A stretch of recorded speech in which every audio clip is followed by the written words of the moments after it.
So let me announce the last roundtable discussion with Maxime Forest and his company.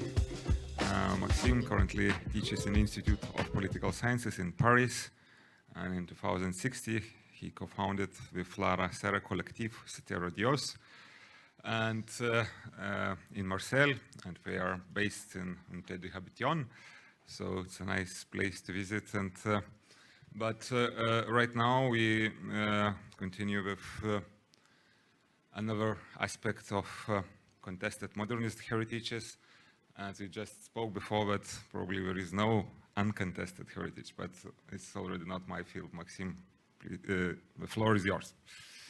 Thank you very much, Vaidas. Thank you very much also for inviting me to moderate this session, for being part of the scientific committee. I feel overwhelmed of the honor because I'm a latecomer to modernist architecture interpretation. I'm a political scientist by training and a gender scholar, fortunately specialized on Central and Eastern Europe, which gave me a glimpse into the region, which is so important to modernist architecture.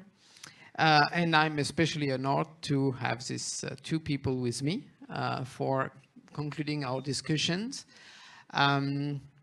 I regret that Poppy Yatsovo from Cyprus University could not make it, reminding us that the awful virus that has broken apart for a few years is still over there. And she would have been like definitely a good addition to our panel. I feel that the discussion over contested modernist heritage has started at the beginning of the afternoon, and that we are just like coming to complement it from different perspectives.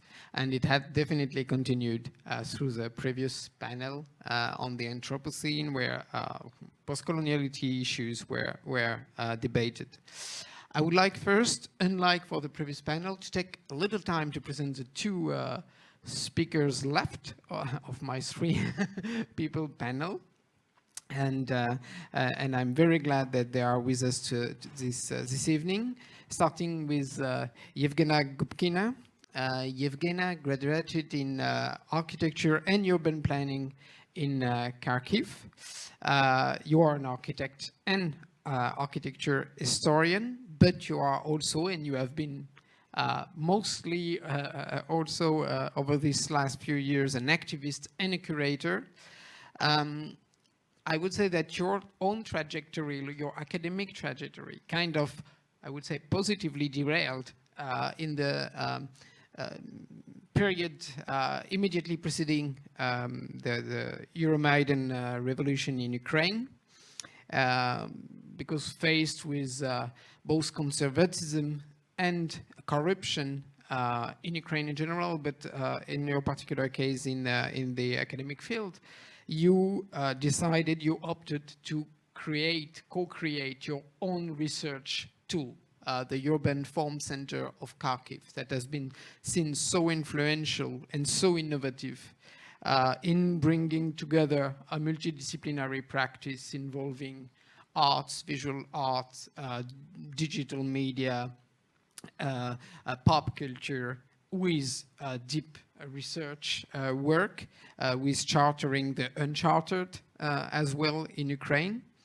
And you are currently, after being shortly a guest researcher in my institution at Sciences Po, the Urban School, you are currently an associate researcher at the University College of London. And you published very influential books. I will name just a few. An architectural guide to Slavutich, the last Soviet planned city following the liquidation of Chernobyl. And in Ukraine, of course. Also a similar guide for Dam Publishers that was expected to be released soon before the war started, the second part of the war, about Kharkiv, also for the publishers, and with Alexei Bykov, you co-edited Soviet Modernism, Brutalism, and Postmodernism, which cover the whole story since 1955 of the built environment in Ukraine. And Owen Atherley is British. Nobody's perfect. Received his PhD from Birkbeck College in London in 2011 for a thesis that was devoted to constructivism and Americanism. And you said earlier over lunch that it was more about filming than architecture at the end. It was actually later published with the title The Chaplin Machine. And you are, for and foremost, a writer, a publicist, and culture editor also for the Tribune in the UK, and certainly, arguably, one of the most read writers of those writing about modern architecture, at least. You're also a known provocateur and a militant of the city as a social project, but also, you would say, as a socialist project, and this needs certainly an explanation. One of your first influential book was Militant Modernism, that tells it all, and that qualifies you as well very much for our discussion. You also wrote Landscape of Communism in 2015, Trans-Europe Express 3 years later, The Red Metropolis about socialism and the government of London a couple of years ago, and Clean Living Under Difficult Circumstances, what a title for the period we have been going through in 2021. And through those different books, you travel east and west, back and forth, and often address the realities of the center and east of this continent, and the British realities and the Western European realities from a comparative perspective in a way, and also challenging those boundaries and those that have been established by academic world over architecture. So thank you very much for being with us. I will let Zhenya to start our discussion with a few thought-provoking statements, and the same for Owen, and then we will roll up. Thank you very much for having me, and don't expect that it will be something like a presentation, because actually I think we want just to share some thoughts on that very, I think, quite contradictional topic, because I was thinking all the 2 days about the description of our panel and of the title of our panel, and exactly of the term contested heritage and contested modernist heritage. Because from my perspective and from my experience in the field of researching and taking part in different activities connected with modernism in Ukraine, I would say that for maybe 10 years in different public discussions, in different academic discussions, usually we all the time considered Soviet heritage exactly as contested heritage, or difficult heritage, uncomfortable heritage, controversial heritage, and so on. And I think that what exactly already few people cited Uta, that we need some shift in understanding of heritage in general. I think in the same way we need some shift in understanding of Soviet heritage. And maybe what unites us here in that panel, that all the time we try to understand what is the Soviet heritage or socialist heritage actually, and what is modernism, and in general what is architecture, but at the same time not just what is beyond that architecture, but what product and what actually is the technology of production of architecture.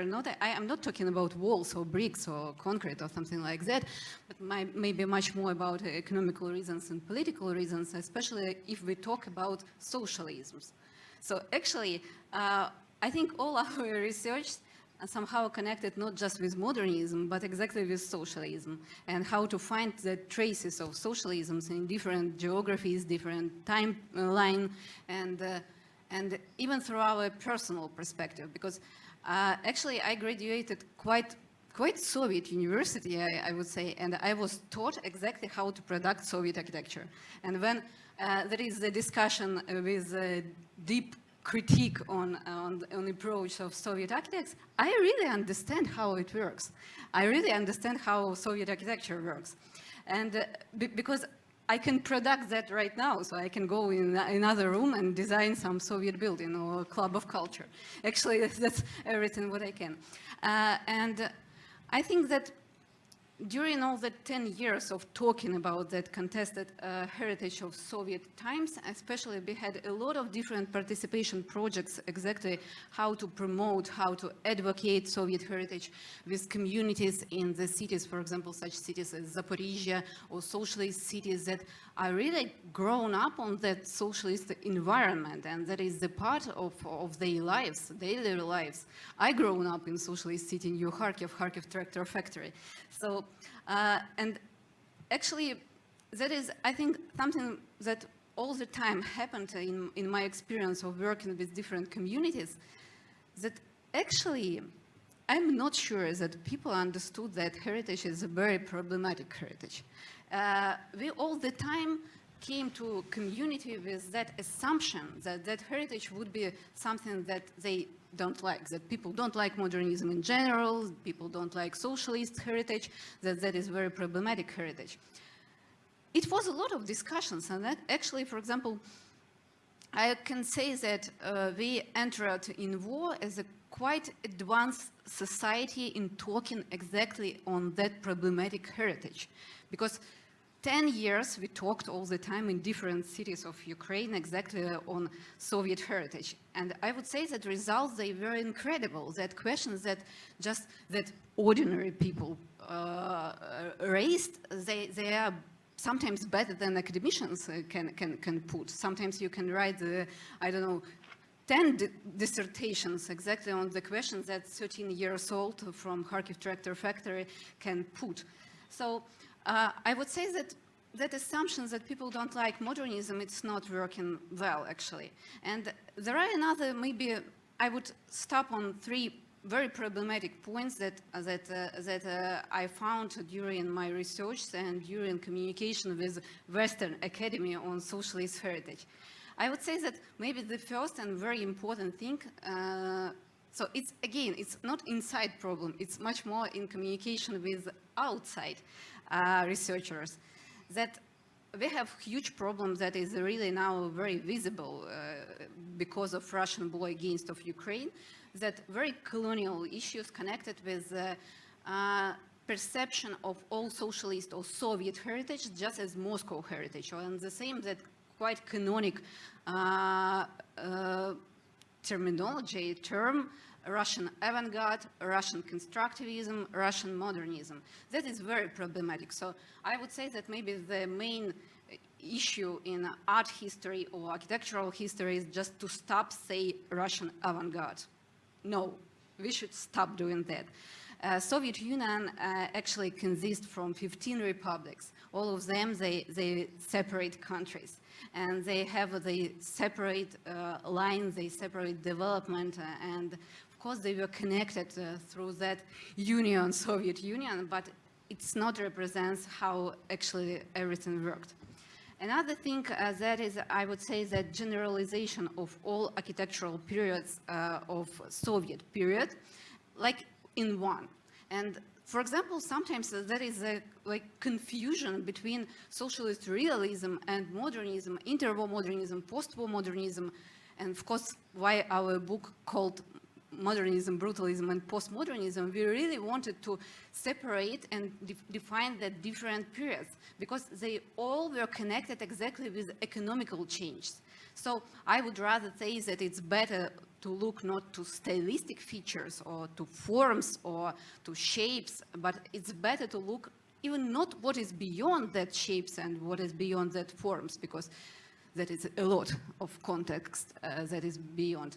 But maybe how it was produced and what processes actually lead to that forms. And actually, even if we talk about modernity or Soviet modernism, especially the most radical examples of Soviet modernism as socialist cities, it would be better to look exactly to aims, with which aim that forms were produced actually, maybe sometimes in a very mechanistic way.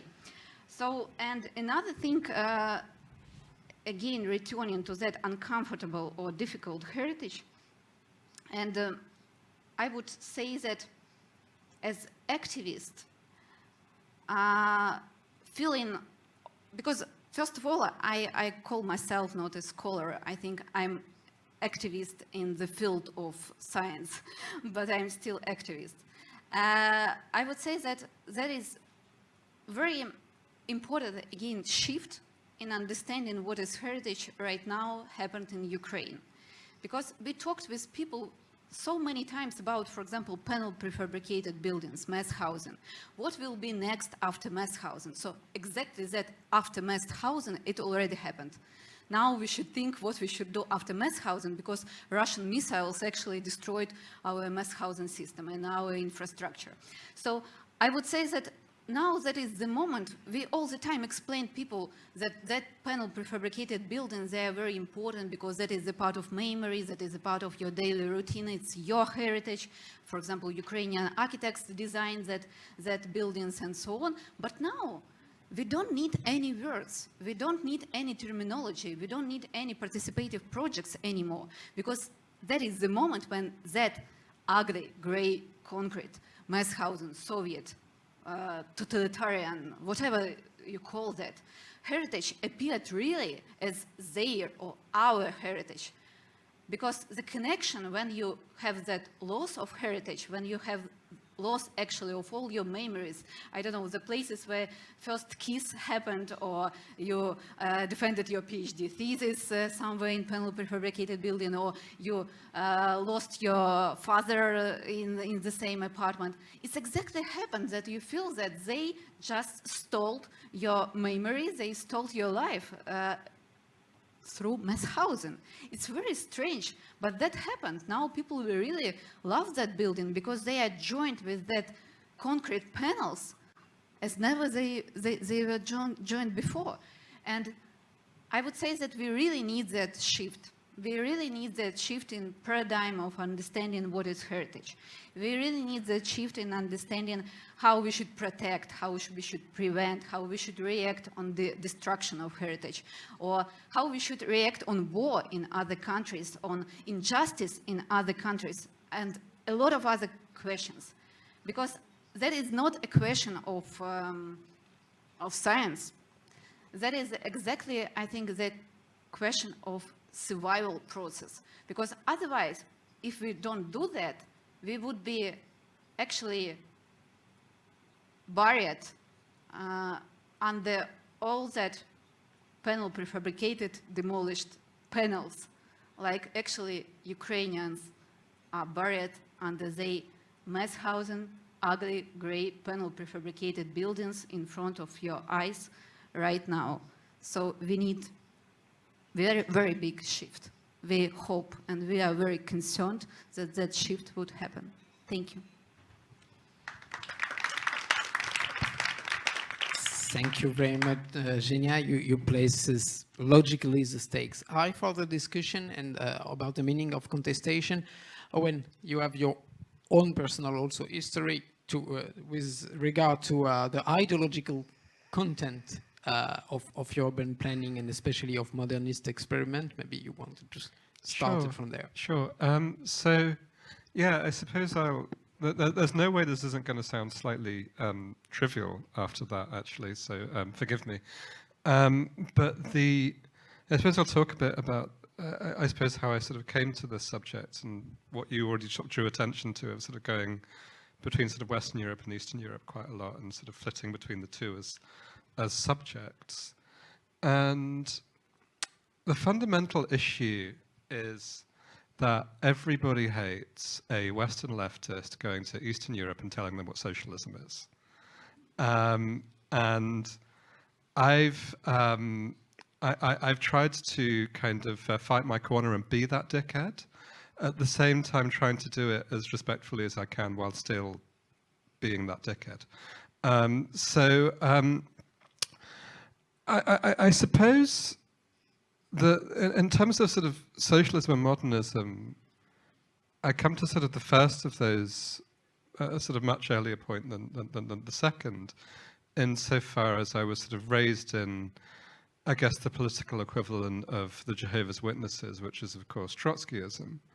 And that was a sort of strange thing to be in Britain in the 80s and 90s, because it was at some points kind of important and influential in certain things like Liverpool City Council and the kind of poll tax, which is a whole issue that I'd have to explain afterwards if people want to know about the poll tax. So it was always sort of, it was always around. There was always sort of, dead Russians on the wall.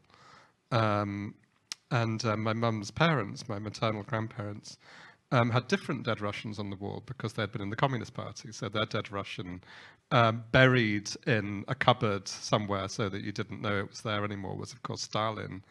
And the dead Russians that my mother and father would have had on the wall would have been people that Stalin had killed. But actually, well, in that particular case, we're actually talking about Ukrainians and Georgians. But anyway. So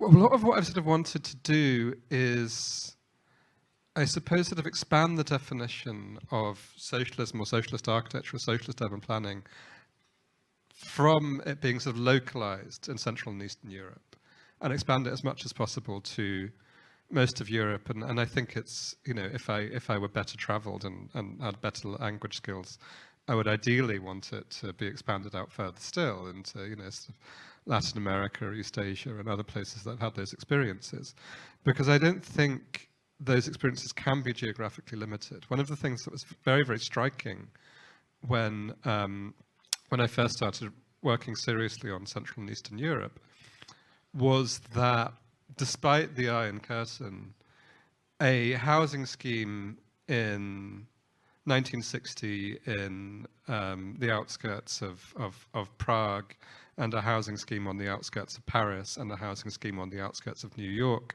were far more similar in 1960 than any of them were to a housing scheme in 2020 in Prague or New York or in London or in Paris.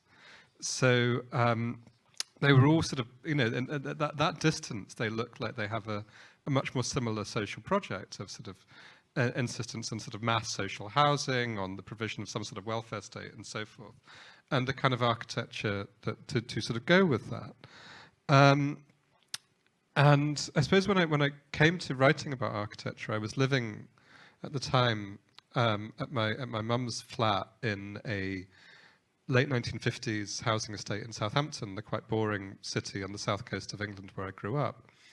And I was just very much like, I think if you were from the left of the left, let's say, you weren't really supposed to think about two things, which were social democracy and state socialism. These were the bad guys, basically. They were the people that, the traitors, the people that betrayed the movement, etc., that, just became part of the power structure. But in the 2000s, in a city like Southampton, you were surrounded by the remnants of what the Social Democrats, in the shape of the Labour Party, who generally dominated the city, had built. The library facilities they had built, the social housing they had built, the health service they had built, that this was all kind of surrounding you at all times. And I was making quite a lot of use of all of those things at that point. And those things were largely not being built anymore. I mean, you might get a library being built, but the idea of like mass social housing ceased in 1981, which is the year I was born. There was just, it was simply not being built, regardless of where you were in Europe. So in that kind of first book that you mentioned, which I wrote in 2007 and 2008, there's a sort of part of it I stand by and a part of it I don't. And the part that I do is the bit that sort of involves digging where I stood. And where I stood at that point was, was pretty much Southampton. I wasn't living in Southampton, but I went back very regularly, and I wanted to understand this city. I wanted to understand how it had managed to despite being a kind of quite provincial, quite boring city, how it managed to do in the 50s and 60s really interesting avant-garde things. There's really kind of fascinating university with these kind of blocks in space with Barbara Hepworth sculptures in between them, these kind of dramatic brutalist housing estates outside the railway station, these kind of new kind of Ville radieuse style suburbs were all being built at that point, and they had this really ambitious program which just stopped stone dead, and nothing that was being built could you connect to it. You couldn't form a continuity. So I was really kind of like, right, I want to understand this. So I wrote mainly about that. And that was all very kind of experiential and very, very, very, very subjective. And there was also a load of stuff in that book about the Soviet Union. And I had not been at that point to anywhere in the former Soviet Union.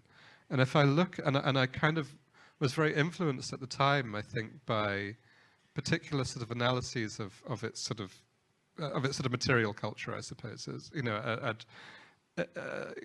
like sort of Svetlana Boym, but also like Richard Pear's book, The Lost Vanguard, about what he calls, despite lots of the book being devoted to Ukraine and Azerbaijan, the architecture of the Russian avant-garde, and also by kind of a lot of art that was going on at the time. And I was kind of going on that rather than going on actually looking at things and walking around things.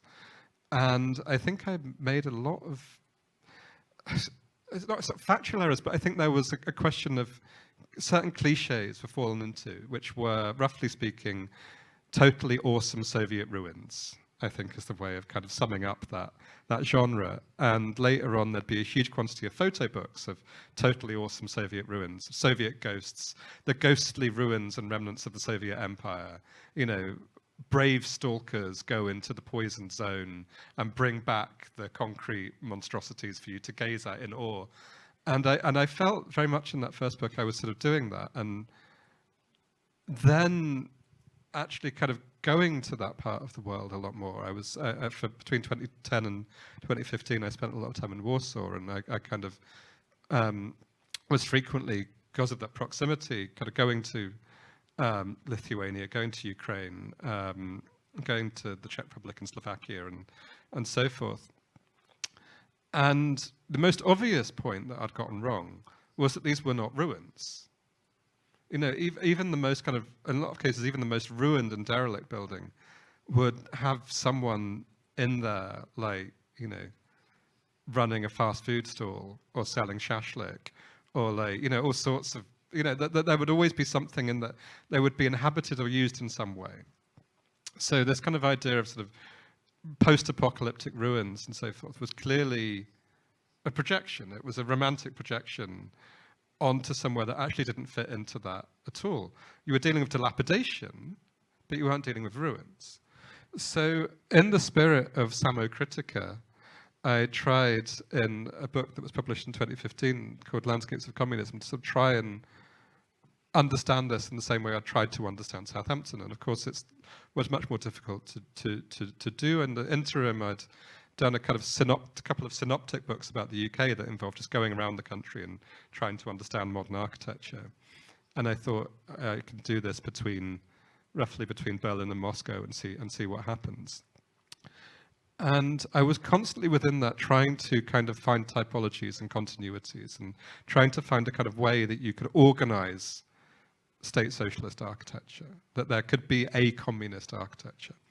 And of course, the thing I realized was that this was completely futile. There is no communist architecture. There are architectures that were built by communists, I think is the best way that you can understand it. And they vary wildly. They vary wildly from time period. They vary wildly from city to city, from country to country, from region to region. It makes no sense to put the architecture of 1960s Yugoslavia next to the architecture of 1980s Romania. It makes no sense to put the architecture of 20s Kharkiv next to the architecture of late 1940s Moscow. You're just not dealing with the same thing in many ways. So in a way, there was sort of, and I sort of came back with this sort of feeling that, in some ways, sort of failed in this attempt to understand this thing. And also sort of came back with a sort of feeling that I'd also sort of wanted to find a usable past in some way. I know it's bad to want a usable past, but I'm very kind of drawn to that idea in the present day, partly because I kind of find it a useful political argument. When people go, you can't do this, it's mad and impossible and utopian, and you can go, it's over there. You know, particularly of social housing, like, you know, just something like the kind of the programs that someone like Bernie Sanders or Jeremy Corbyn had 4 years ago, people would talk about them. You can't do that, it's impossible. And I would be like, I lived there. You know, I live in a 1950s housing estate that was built, you know, via these methods in this way that we're proposing. It's not at all sort of bizarre and strange. So I wanted to sort of, the sort of opposite of defamiliarizing, really, wanted to kind of refamiliarize it, go like, this is actually quite ordinary and mundane, and that's good. And I suppose in relation to lots of the rest of it, lots of the kind of propaganda and monumentality and scale and bombast, I had much, much more kind of ambiguous feelings. And I suppose the thing, the epigraph to the book, which is one of my favorite things that's ever been said about building, was from Deng Xiaoping, who had an interview in the mid-1980s with the Italian journalist Oriana Fallaci. And at this point, they were starting to you know, criticize very tentatively the policies of Mao Zedong. And so Deng was asked, you know, what about Mao's mausoleum? You know, would you, do you think that was a mistake? Would you think it should be demolished? You know, if you're dismantling this personality cult, should you get rid of the building? And he said it was not right to build it, and it would not be right to knock it down. Thank you very much, Owen. Thank you very much, Genia, as well. So jumping on what you just said, both. Well, it resonates well with the two previous panels, I think.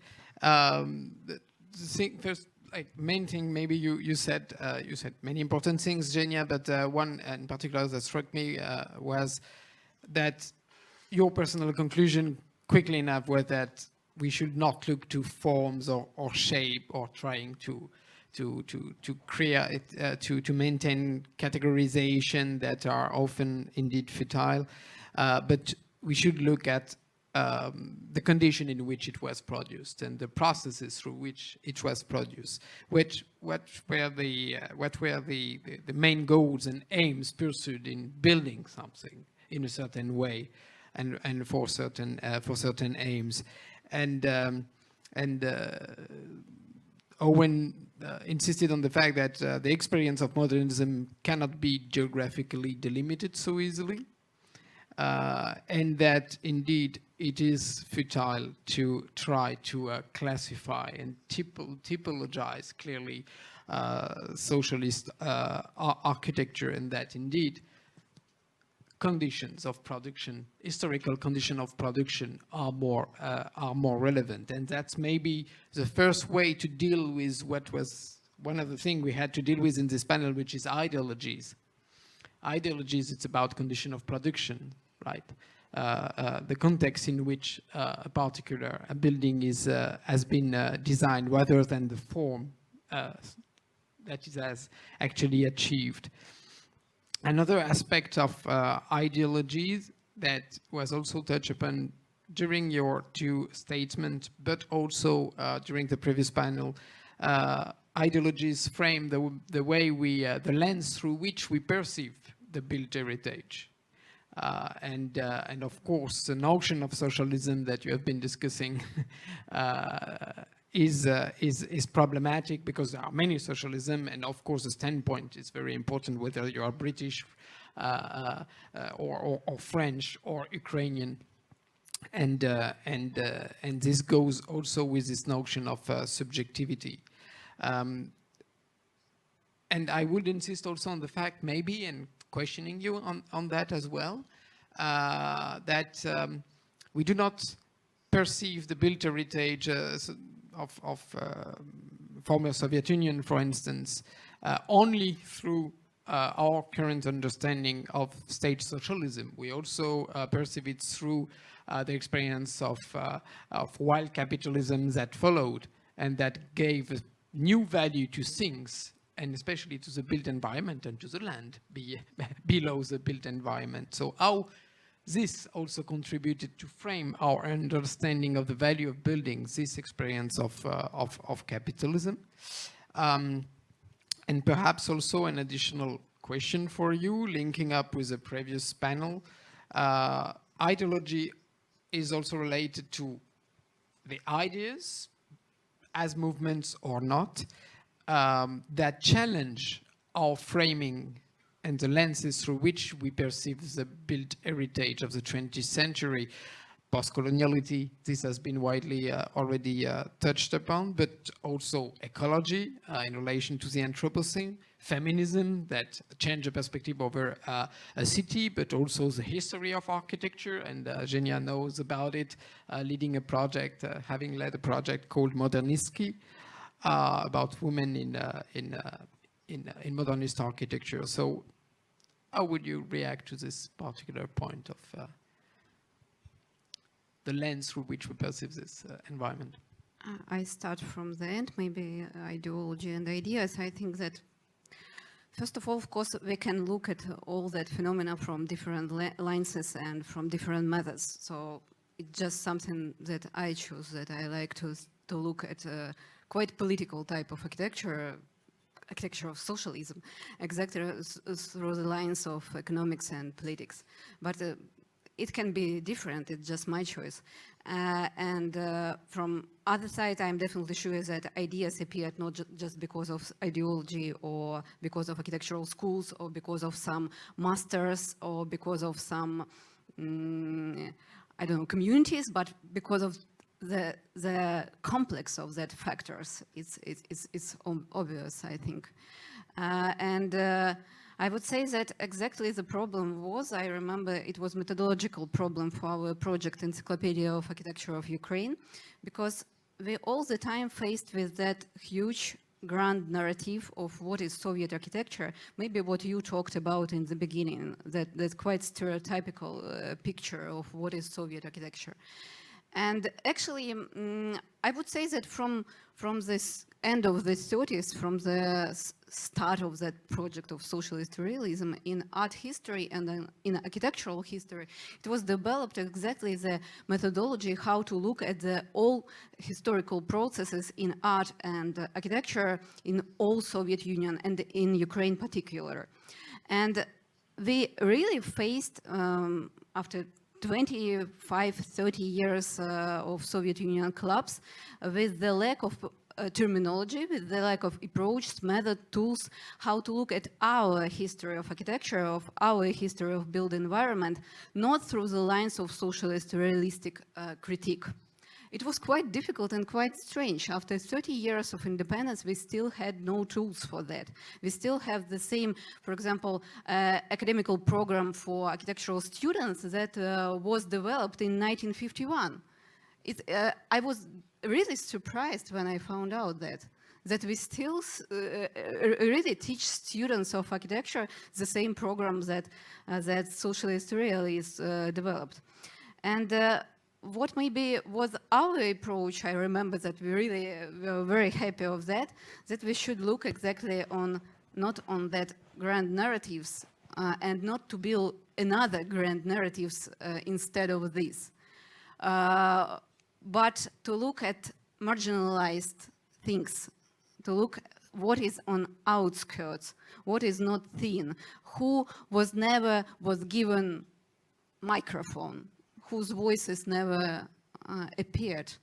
And we try to look at that phenomena, and then I think all that can build absolutely another picture that questionize that grand narratives, and maybe in such a bit social democratic way would help to destruct that very old and very big, quite colonial imperialistic structures, how to look at our history. What do I have to add to that? My God.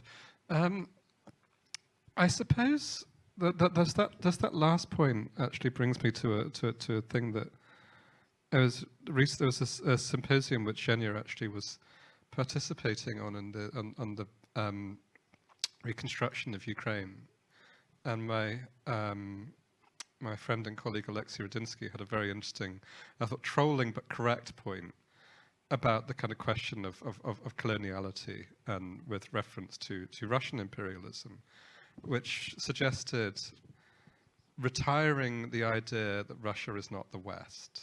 And I thought, this is a fantastic idea. This is incredibly trolling, but it's a fantastic idea. And I think a correct one. He was like, look, it's a European Christian settler colonial empire. Founded by the Vikings, expanded out into, annexing and colonizing, Tatarstan and Siberia and the Caucasus and Central Asia and East Asia. And, you put it in the same category as other settler colonial empires, rather than seeing it as this sort of Eastern exotic thing. And then you critique it on the same grounds. And I was like, yeah, obviously. That explains an enormous amount. And I was I'm very much kind of interested as to how that would then feed into the way that heritage is assessed and the way that modernist heritage is assessed. Because particularly with the Soviet Union, it's perennially interesting to scholars because of it being, if an empire, an extremely weird empire. The phrase of the historian Terry Martin about it being an affirmative action empire. Sorry, I'm full of cold. Is, I think a very, very instructive one. And so you have this constant kind of push-pull between sort of decolonizing impulses within the USSR, both within it, in the case of sort of national communism in Ukraine in the 1920s, to a certain degree, some of the kind of decentralizing trends of the 1960s, with kind of moments of extreme Russification and kind of re-imperialization. And you can also see that, kind of globally, with, on the one hand, the work that people like Łukasz Stanek have been doing about, the kind of the second world's aid to the third world in architecture and planning, which generally, without trying to be revisionist, comes to quite positive conclusions. And, it's at the one time of it being sort of an anti-imperialist force in somewhere like Vietnam, it was a deeply imperialist force in Lithuania. So that, those kind of questions of it being, sort of neither fish nor fowl, not quite one thing nor the other, that kind of pulled in different directions at different times, I think is a really important way of understanding it. Thank you very much. Actually, I think that that's again a nice continuation with previous discussion, because both subjectivity and post-coloniality that we touched upon through the theme of the Anthropocene are involved here, and that's what you just mentioned. Because listening also to yesterday to the ICOMOS panel discussion and about the necessity to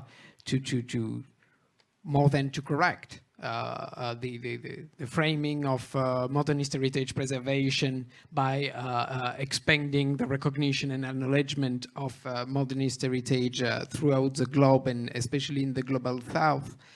I was thinking that, that is extremely important, but at the same time, it's not the same responsibility for everyone. I mean, if you are Estonian or Lithuanian, you have an experience of coloniality, not of colonizator, mostly. So that's a different perspective, and it has to be acknowledged. And of course, the litmus case brought by the war in Ukraine, which kind of completely changed the overall picture of all our discussion about modernist heritage, because this is one of the largest pieces of modernist heritage globally, suffering mass-scale destruction, completely blurring the boundary between the what is to be listed and what is not, and what is vernacular and what is not, how people belong to this heritage and which kind of bond they have to it. It changes a lot of things, and I think it's really so important to highlight it. Just to bring back another topics that were earlier touched and that you mentioned from the beginning, subjectivity, but also the contribution of to interpreting modernism of different channels, because you have both experience through your travels and observations over throughout the continent, through your own practice, Zhenya, of involving designers, pop artists, singers, and so on. And again, the case of Ukraine is very interesting. Right before the war, Kiev and Ukraine in general, and especially its built environment of the 20th century, were the first destination for video clip filming. The social media account over Soviet modernism and brutalism from Ukraine were the most followed worldwide, or among the most followed worldwide. And this contributed, obviously, through social media, through art, to interpreting this architecture. And you have been both interested and fascinated, involved and challenged in certain ways by this. Maybe you could elaborate about your vision of that, this contribution of pop culture, art to interpreting this environment. Shania, do you want to go first, or shall I? I can say maybe just a small remark on that, that I think that there is nothing shameful to use pop cultural tools to promote or advocate or to raise more serious actually questions, because actually if you can explain in very simple language, even pop cultural language, some very difficult and serious issues, that is great. That is actually what we should do actually. Because we should make discussion wider, not to make that just discussions in intellectual circles in some bubble, but that is very important to make that discussion wider. And I think that we actually were with that academic background. I think maybe 10 years ago, our NGO, we were quite, and our community of our NGO, quite bold, because we just step forward through all that shame that you shouldn't do this, you shouldn't do in that way.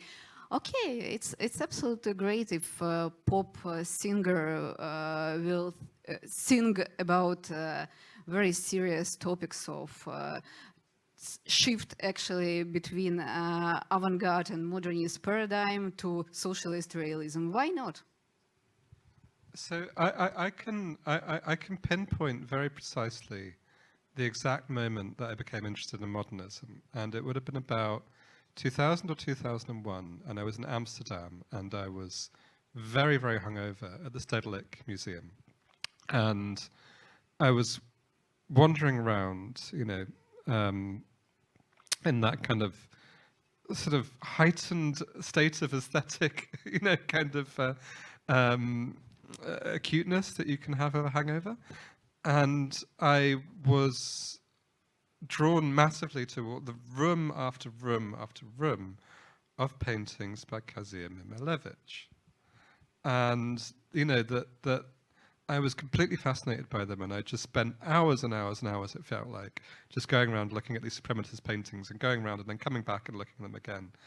And among other things, the thing that it most reminded me of, and that I think gave me a kind of way of interpreting it, was realizing how much this had been ripped off by record covers of the late 1970s and early 1980s.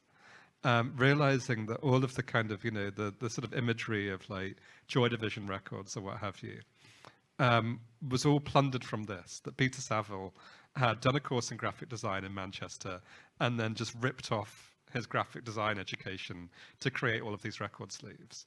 And so what looked like 1980, looked like a thing from Manchester from 1980, to me at first had actually been made, you know, by this, you know, artist from Kiev and St. Petersburg in 1914. So it was really kind of like, right, this is the whole history of this I have totally misunderstood, and I have to now kind of go back and try and understand it. So, you know, on the one hand, I think my sort of route into it was through music, but also it was through, and I think this is the case for an entire generation of people in Britain, was through cinema, and that's a very, very double-edged thing.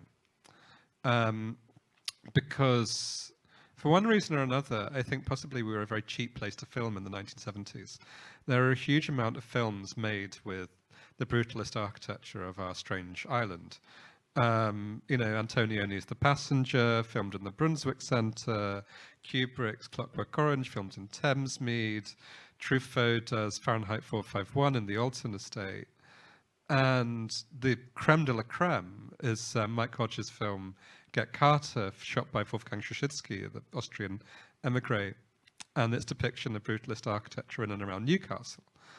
And those were completely like, when first properly exploring those buildings, those were for me and for I think for hundreds of thousands of other people, their frame of interpretation.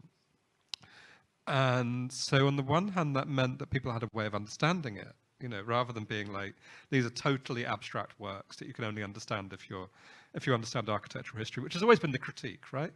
The kind of Prince Charles type critique has always been like, these are made by the elite for the elite. But through these films, you could understand them without at all being connected to any kind of elite.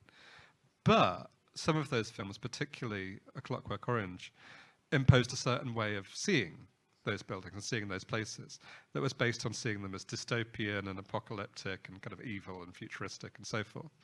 And that is not a useful way to understand something like Thamesmead, which is a, you know, in many ways quite normal and humble housing estate. It's not, you know, you don't see droogs in uniforms going around like throwing their droogies into the water. This is not what happens in Thamesmead. So it was very, yeah, so I'm quite attached to that thing of kind of the pop culture connection, but I do think there are problems with it. I would add maybe just small funny information that in other direction, when we wrote the book Modernism, Brutalism and Postmodernism, a lot of books were bought by so-called fixers or site or location directors. And it was very funny that then they called me, all the people all over the world that new video for, I don't know, Britney Spears would be filmed in Kiev, so please recommend us a great site with modernist ugly building beyond. It was like each week somebody called me and asked me about that, like Florence and the Machine or anything else. Or do you have something mass housing districts with some ugly dystopian landscapes? Please, please, please, we will pay any money for that. So it's quite strange that it was a guide to locations for different pop cultural videos, and I think it's quite interesting, and at the same time it's quite nice because through the lines they show that buildings a bit in another way, and some videos they are quite good and quite interesting. So I think that there is no contradiction. It's just another usage of that architectural scenography. I'm sort of really intrigued by the Belarusian band Malchad Dama, which I imagine lots of people here will know. And their, I'd say almost kind of auto-exoticization of their Belarusian background, in a way that their imagery, their videos, their record sleeves are all kind of like, you know, we live in like, you know, Stalinist, communist, totalitarian, modernist Belarus. And, you know, they will alter them. They will put, you know, like one of their records had a North Korean monument on it, of course, you know, which is, you know, some considerable distance from Minsk. But there's, you know, that idea of like, I could never quite work out with them if they're kind of playing to the gallery, if there's the kind of like, this is what you expect from us, this is what you're going to get. And how much, and I think it's also based on a sort of genuine affection for that stuff. On, you know, as people actually sort of reveling in a way in that sort of Gothic nature of the architecture of a city like Minsk, but kind of celebrating it in such a way that, you know, the state couldn't celebrate it. You know, you couldn't imagine Malchad Dama being appreciated by Lukashenko. It's not. I don't think it's a level of irony I don't think he'd appreciate. But yeah, it's kind of fascinating that people have this very kind of, you know, kind of. It's starting to kind of people very like very much an example of people appropriating that for themselves, I think, which I think is very encouraging. Thank you very much. And this is pretty much what, for now, someone raised in Southampton, in tractor factory district in Kharkiv and in a communist suburb of Paris can tell about the condition of production of modernism. I like nonetheless opening also to the audience about this. As you mentioned at the end, you had this quote like about the Mao Zedonga Mausoleum. And we had also over lunch this discussion about the fact, and also yesterday with Vaidas, blowing up buildings does not blow out history. I mean, the problematic fact and past and memories remain, whether you blew up the building or not. Look at the former Palestinian village that were erased. They are erased, and so what? Here they are. With all their ghosts and ruins. But based on that, what does this old question that has been asked differently in former socialist state in the US after the destruction of Pritigo estate in 1972 and elsewhere also in the post-colonial work, the question, is modernism guilty about anything? That Genia once asked me in a video recording. Does it still hold this question, or should it be completely rephrased? I mean, I think modernisms, right? You know, like I suppose I have, you know, this is an awful thing to say, but I do think it's a thing about which one has to be dialectical. You know, that there is, I think, you know, that of course, modernism and modernization have been phenomenally destructive. I would say it's an important point that this process, or that the modernization precedes modernism, and that the architecture, for instance, of the British Empire in India, most obviously, was deeply based on this kind of like, you know, love of flamboyant Mughal architecture and attempting to kind of fuse it with an English Gothic and kind of creating these kind of ridiculous invented styles like, what do they call that? There's like Indo-Saracenic, I think, is the invented Victorian tradition for that architecture. And, you know, that I think it's very important that the first person in the British Empire to engage in any way with the Bauhaus and to have an exhibition of the Bauhaus was Tagore in Calcutta. And, you know, that a long time actually before the British architectural establishment had any interest in the Bauhaus whatsoever, you had these, you know, anti-colonial intellectuals in Calcutta, like, noticing it before that and engaging with it before that. And I think that's partly because of the fact that they were from, you know, the situation they faced was a situation of modernization, which had an aesthetic that was based on a kind of colonial version of traditionalism. And I think that the idea that these things always kind of go together is, you know, you can have ecological destruction and mock Tudor. In fact, you're more likely to have ecological destruction and mock Tudor. I think, you know, the kind of the most destructive, you know, kind of typology that's ever been invented in urban planning is the American suburb. Its destructiveness of land, its complete unsustainability in terms of its ascension into, you know, the fact that you can't really connect it by public transport. You know, that's kind of based around the, you know, the cheap gas basically, and it's almost inconceivable without it. Whereas, you know, you kind of your 1970s housing estate on the outskirts of Warsaw is vastly more sustainable than your average suburb in California or Long Island. Vastly more. Now, that suburb, is it modernist? It's modern. It's an example of modernization.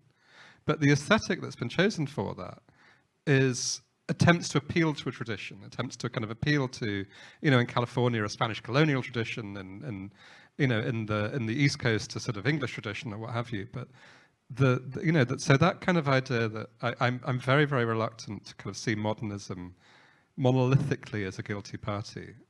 And I think the kind of the path to get out of this is in many ways a path that would go through some form of modernism, a modernism that would be based, on on things that I'm not sure what the line is nowadays, but I'm very supportive of, like solar panels and wind farms, and that these are modernist forms in their own way. They're modern. They're an example of modernization. They're high tech. That they are not, part of those sort of extractivist networks that I think people rightly are heavily critical of. So I will defend modernism to my grave. And in responding to actually my question, I would say that I think architecture is somehow a tool, and if it's the tool, so for example, is knife guilted in manslaughter, or maybe that is the criminal who is actually guilty? Or the condition of production of the criminal. Thank you very much. Any question? We have still 5 minutes left on the schedule from the audience. Lolita has a question over there.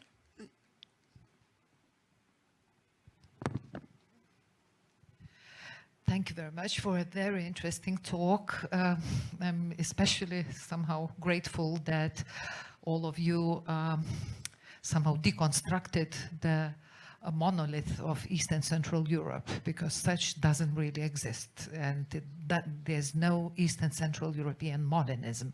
They are modernisms, and they are certainly different. However, well, at least because the famous series Chernobyl was shot in Lithuania, as we know, so there are certain parallels also in understanding of what contested heritage is in Lithuania and in Ukraine. Therefore, I wanted to ask whether there are other sites of contested heritage apart from Soviet heritage. Vilnius has, for instance, the history related to Polish modernism, and to accommodate it as your own heritage is also a problem in itself. So I wonder whether there are, or Klaipėda has its Bauhaus heritage, our port city, which used to be Memel, part of, Germany. Are there other sites of contested heritage, and how does Ukraine deal with that, if I may? I would say that maybe Ukraine is a really exceptional territory with a lot of different contested heritage sites. And I would say that I remember we made a project that called Others Heritage, because during interwar period, a lot of different actually states had parts that now they are a part of Ukraine. So it's not just Poland and Lviv and Ivano-Frankivsk, that is Polish modernism, but that is, for example, Uzhgorod modernism, that is a part of Czechoslovakia Republic, and Romania modernism. And I think it's really something very interesting, and it's separate and very interesting topic. And for example, exactly Lviv modernism, they had a lot of projects, books, participative projects, talks, discussions. They worked with that heritage very well. Czech Republic and Czech Center for Culture, they worked with heritage together with Ukrainian scholars, especially in Uzhgorod, very well too. But for example, Romania, it's like abandoned heritage. Everything what remains from Romania Kingdom, nobody are interested from their side.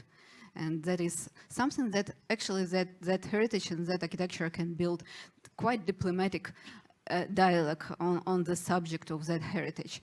And that is the potential of such a bit conflict, but actually not heritage. An absolutely different thing is, for example, with communist heritage or leftist heritage in Kharkiv, because actually it's not contested heritage for us, because it's something about national communism, and national communism was like the highest point for Kharkiv and for Soviet Ukraine in interwar period, absolutely opposite. But I think it's really something very contested heritage for Russia, because the same as Malevich and the same as all interwar period, and connected with Stalinist repressions and with executed Renaissance phenomena and a lot of things. So it's something that usually empires like to erase from our history. Another things, of course, size of catastrophe, Chernobyl catastrophe and all Chernobyl, it's already a part of pop culture, it's already the site of tragedy and at the same time of tourism. It's a very difficult thing. And I wrote a book about Slavutich, that is the city that was built after Pripyat, for people who should be displaced from Pripyat to Slavutich, but not just them. And in discussions with community, all the time that questions raised, because they all the time felt themselves as some locals who are very exoticized, and that all the tourists, they want to see just exactly that dystopia and nothing else. And we try to build projects exactly what locals want and how they explain their history, how they explain their trauma. And I would say that Chernobyl series, it's very interesting, but mostly community of Slavutich who are liquidators, mostly liquidators of Chernobyl catastrophe. A lot of them, they survived after Chernobyl catastrophe. They didn't watch that. They ignored that. And I ignored that too. That's why I'm not sure that I'm an expert to talk about HBO's Chernobyl series. And we have a lot of such things. Before Soviet Union collapsed, the same layer of our historical heritage and cultural heritage, it was buildings built in Baroque, Ukrainian Baroque style. They were exactly contested heritage because Soviet propaganda didn't allow us to talk about Mazepa period or other Getman periods and so on. So all the time that switched. What is that difficult heritage? And in Ukraine we have a lot, yeah. I mean, I think, that we were sort of talking just before, and slightly as a wind-up, I think we concluded that there is or should be no uncontested heritage, that there couldn't be uncontested heritage, in fact. We were kind of like trying to work out if there was anything we could think of that was a heritage that you couldn't contest or shouldn't contest, and couldn't think of anything in the end, which I think is wholly correct. I just one very short point on that one on the kind of regional specifics of this. One of the things that sort of are often sort of haunted by a bit of sort of changes in Ukrainian urban space was the removal, I think it was about 15 years ago, certainly it was pre-Maidan, of the battleship Potemkin Memorial in the center of Odessa, and its replacement with the reconstruction of the old memorial to Catherine the Great. Now, all sorts of reasons, I imagine many people saw this as a decommunization, saw it as a restoration of the great city of the 18th and 19th century, and a sort of removal of these sort of bad Soviet memories. Well, here we are in 2022, and the battleship Potemkin might be dead. Catherine the Great is very much alive, and is very much alive and well in current Russian imperial ideology. The very idea of Novorossiya, this kind of Russian colonial project, and the idea that Ukraine is merely a kind of epiphenomenon of that Russian colonial project, that's Catherine the Great's ideology. That's what she built, is that idea that what's now eastern and southern Ukraine is a kind of terra nullius that the Russian Empire could just kind of flood into and create their kind of pseudo-Greek colonial empire. Whereas the lads of the battleship, I would say, did nothing wrong. They were a top bunch of lads, and I would celebrate their actions. A mutiny, crucially, in the Russian army. I'm sorry to add, yeah, but you are definitely right, because I think that for me as a researcher, I have two very problematic topics, what is really contested heritage. That is Catherine II heritage, and another one, socialist realism. That topics that I would never take because I don't know what to do with that topics. For me, it's personally for me, that is too difficult. Which explains that you started your anthology in 1955. Period. Thank you very much to both of you. I think we conclude here. And if there are more questions, we can walk together for a while. Thank you very much to the audience too, and to the previous panelists, because I think it was one single big discussion. Thank you very much. Thank you very much, Maxime, and your team for putting the last layer for this really extremely rich day, and I hope that we kept the promise to give a lot of perspectives on telling narratives on modernism